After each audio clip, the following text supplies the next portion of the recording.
You are about to see chutzpah at its core. I mean, the arrogance, the impudence that this man has as a sophisticated individual, as an ambassador, stating that we should hold Israel to a higher standard than the rest of the world, and you should be honored that we are, is just shocking.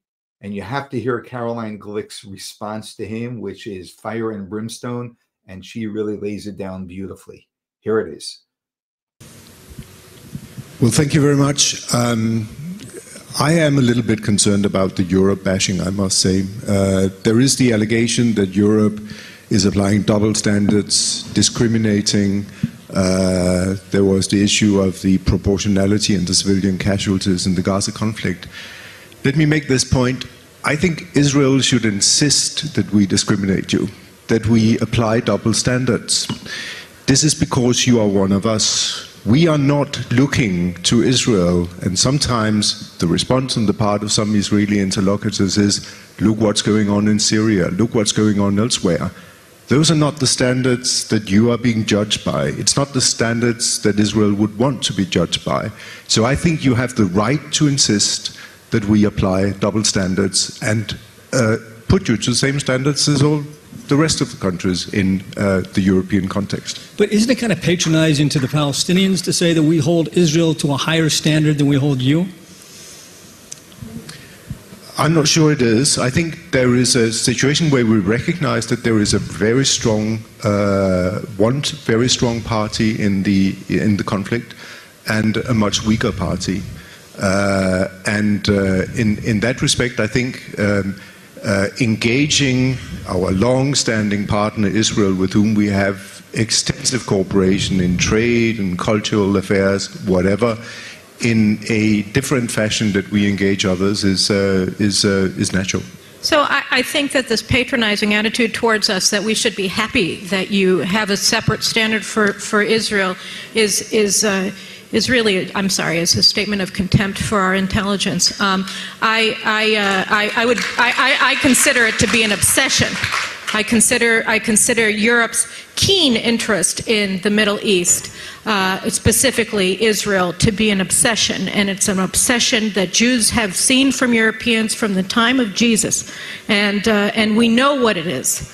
That's one thing. The other thing here is, we have this whole common culture. I mean, really? We respect international law. You guys make it up. There is a binding UN Security Council resolution, Chapter 7 from 2001, 1373, that bars every single UN member nation from funding or otherwise supporting in any way terrorist organizations. And you guys are funneling billions of euros into rebuilding terrorist-controlled Gaza.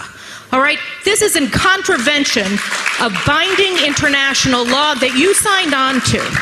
Now, on the other hand, there's imaginary international law that says that you are required to sanction Jewish projects from Jerusalem and Judea and Samaria.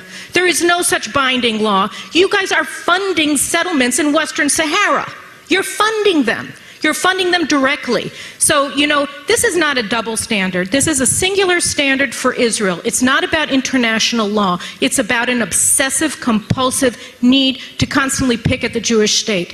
And no, I don't want to be proud that you're looking at us in a different standard from our neighbors, because you're not looking at our neighbors as human beings. What you're saying is they're objects. The only actor in this entire region are the people they're trying to annihilate. And the only people who are supposed to be judged for our actions, and always poorly, are the people who are doing everything possible, more than Europe, right? More than the United States, more than anybody, in order to protect the lives of the Palestinians.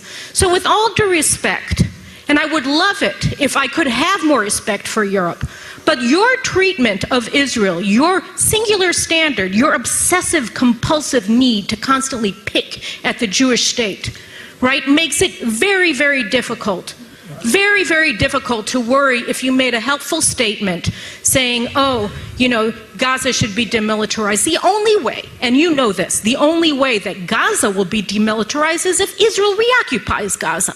That's the only way. The only military organization here that is not a terrorist organization and is not a terrorist supporting organization is the IDF. And for that, we are calumniated, we are condemned, we are investigated, we are put on trial every single day. Our soldiers are condemned by you.